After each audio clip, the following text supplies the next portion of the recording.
Se cumple un año de la detención del periodista Víctor Ugas, quien fue apresado en Caracas y trasladado posteriormente al centro penitenciario de Tocorón en septiembre de 2024. Durante este tiempo, su familia ha venido denunciando violaciones al debido proceso, condiciones de salud precarias y un retardo judicial prolongado que agrava su situación. Ugas fue imputado por los delitos de incitación al odio y lesiones leves. La audiencia preliminar fue suspendida en 11 oportunidades, pero luego de haber iniciado el juicio y tras 7 audiencias recientemente, se dio a conocer que la jueza a cargo fue reemplazada. Una situación que prolonga aún más su caso. La salud de Víctor Ugas preocupa debido a que el periodista sufre de asma, dermatitis por contacto y además se encontraba en tratamiento psiquiátrico. Damos la bienvenida a esta hora en la tarde a Edgar Cárdenas, es el secretario general del Colegio Nacional de Periodistas de Venezuela. Señor Cárdenas, bienvenido a nuestro espacio. Hola, buenas tardes, saludos Hugo, saludos a la audiencia, gracias por la invitación. Un placer contar con usted. ¿Cómo reciben ustedes el llamado de Maduro a acabar con lo que él llamó sindicalismo agotado y envejecido de Venezuela? ¿Qué decir frente a esas palabras ofensivas nuevamente de Maduro? Sí, eso forma parte de toda una estrategia de intentar silenciar, de que los trabajadores no puedan denunciar las situaciones precarias en las que se encuentran hoy día. El salario mínimo de los venezolanos asciende a menos de $1.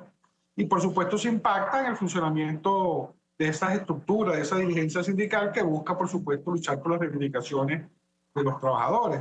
Y eso no afecta solamente al movimiento sindical, sino a los propios gremios aglutinados en sus respectivos colegios profesionales. Sí, la petición de Maduro, quien fue parte del sindicato de trabajadores del Metro de Caracas, pues es visto como una traición por parte de los sindicatos del país, ¿no? Al buscar reemplazar los sindicatos en Venezuela por nuevos movimientos de trabajadores controlados por el oficialismo. Una persona que hizo parte del sindicalismo en Venezuela ahora arremete contra él.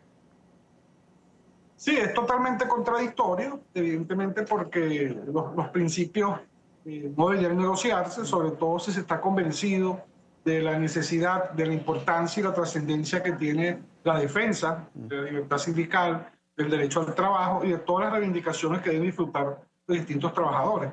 Entonces es una contradicción que quienes en el pasado fueron parte de esa dirección sindical de distintas organizaciones, hoy día pretendan darle un zarpazo, darle un golpe a esas libertades, cuando ciertamente es a la estructura sindical a quien le corresponde ordenar, reordenar, decidir cómo manejan esas organizaciones, cuál es su destino. Por supuesto, hacen consultas con todos los trabajadores y eso no puede ser impuesto de las altas esferas del poder. Sí, don Edgar, esa situación se presenta pues, en medio de una ola de detenciones de líderes sindicales y activistas en Venezuela. ¿Cuál es la situación de esas personas? Precisamente hablamos de Víctor Ugas. ¿Cómo está él en este momento en el país, ¿no? Su salud, porque además sabemos que en Venezuela hay otros temas de detención arbitraria, como la defensora de derechos humanos Marta Lía Grajales, la vocera de jubilados Rosbelia Astudillo, el profesor sindical Roberto Campero. Bueno, háblenos de la situación de ellos y sobre todo pues, de esta situación de Víctor Ugas, que hoy también nos convoca en esta tarde de hoy. Sí, bueno, Víctor Ugas, comunicador, él forma parte de esos 19 periodistas y demás trabajadores de la prensa que están detenidos en Venezuela, por los cuales nosotros hemos venido sosteniendo toda una campaña con otras organizaciones defensores de los derechos de los trabajadores, de la labor de los periodistas, el ejercicio periodístico, algunas ONG.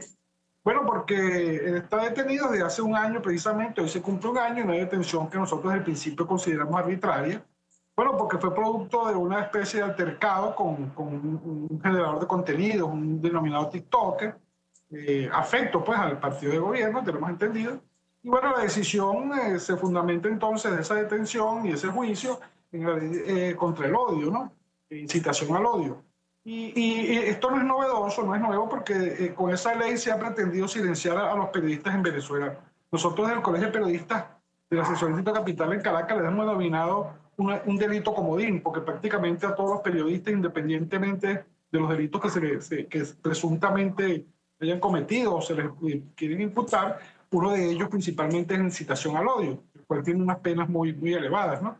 Ahora, este delito previsto en esta norma y en el conjunto de normas que no debemos olvidar, que se ha venido legislando, creando una especie de marco jurídico que permita legitimar prácticamente la censura y criminalizar la opinión. Bueno, porque precisamente cualquier periodista que quiera informar sobre una situación cualquiera, sobre una falta, sobre una situación que se presente, tiene el temor evidentemente que pueda ser sancionado con esta ley, porque es una ley muy sui generis, digamos de alguna manera, y es aplicable o se le aplica prácticamente a todos porque es una ley con una penalidad bastante elevada y sobre todo que se complica la situación, sobre todo en el caso de Víctor Ugas, que tiene unos padecimientos de salud muy importantes, un juicio que ya tiene prácticamente un año, se cambia la juez, se vuelve, entonces se detiene el juicio, implica entonces que comenzamos con uno nuevo.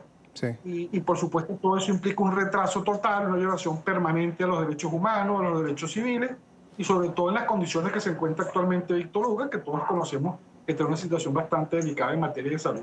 Sí, y esas condiciones, pues lo veíamos hace un rato, Edgar, cuando hablábamos que sufre de asma, sufre de dermatitis por contacto, estaba en un tratamiento psiquiátrico y pues estar bajo estas condiciones que impone el régimen, pues lo hacen aún mucho más difícil. La familia, ustedes, ¿alguien ha tenido contacto con Víctor para saber cómo está o está totalmente negada a cualquier tipo de comunicación? No, la familia lo puede visitar, su mamá que hace un viaje largo de prácticamente 12 horas por carretera en el momento que se le permita la visita, con todas las restricciones y limitaciones del caso. Y se repite la situación que el resto de los periodistas y demás trabajadores de la prensa detenidos. Si hay presión, si hay campañas a través de las redes, de las organizaciones no gubernamentales, del propio Colegio de Periodistas, las primeras decisiones que se toman son suspender las visitas y toda una estrategia de coerción un poco para evitar que se siga denunciando las condiciones en que se encuentran estos periodistas y demás trabajadores de la prensa detenidos. Sí.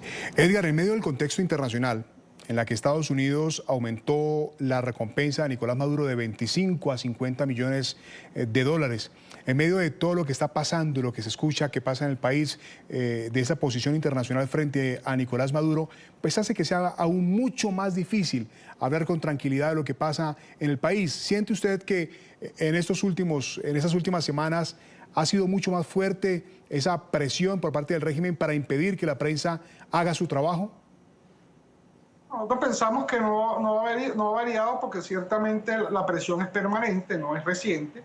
Desde el año pasado sí se ha incrementado, desde julio del año pasado, y ha sido permanente la presión para frenar la crítica, para frenar que se informe debida y oportunamente. Y por supuesto recurriendo a todas esas estrategias. Pues nosotros hemos venido denunciando desde hace mucho tiempo que eso es toda una política de Estado que lo que busca es silenciar la información para que el ciudadano no se entere de lo que acontece y que solamente obtenga información a través de los medios oficiales o aquellos que le son afectos, de manera que aquí se agrava más la situación, porque en esos medios todos sabemos que más que contenido informativo, lo que se divulga pues es contenido propagandístico. Edgar, ¿qué otros nombres tiene usted allí en su listado de esos periodistas que aún siguen bajo la presión del régimen, bajo la detención del régimen, de los cuales no se sabe nada, a los cuales se les impide comunicarse con su familia, a los cuales no les dejan llevar sus medicamentos o alimentos? Hay un caso particular de que es Carlos Julio Rojas. Carlos Julio Rojas es mi adjunto como directivo de la seccional, es secretario de adjunto, es mi suplente en la directiva del Colegio Nacional de Periodistas acá en la seccional Caracas. Ya tiene prácticamente un año detenido igualmente. Y bueno, ya tiene más de 2 semanas que se le impide la visita, se le impide a los familiares llevar los medicamentos y se les niega información sobre su estado de salud y su condición física. Sí, Edgar, pues es lamentable todo lo que está pasando, la situación de Víctor Ugas, la situación de todos los periodistas.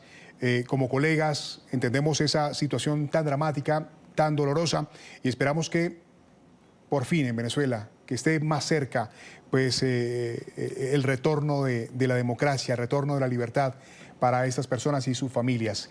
Edgar Cárdenas, secretario general del Colegio Nacional de Periodistas de Venezuela, gracias por haber estado con nosotros, darnos su tiempo y su análisis.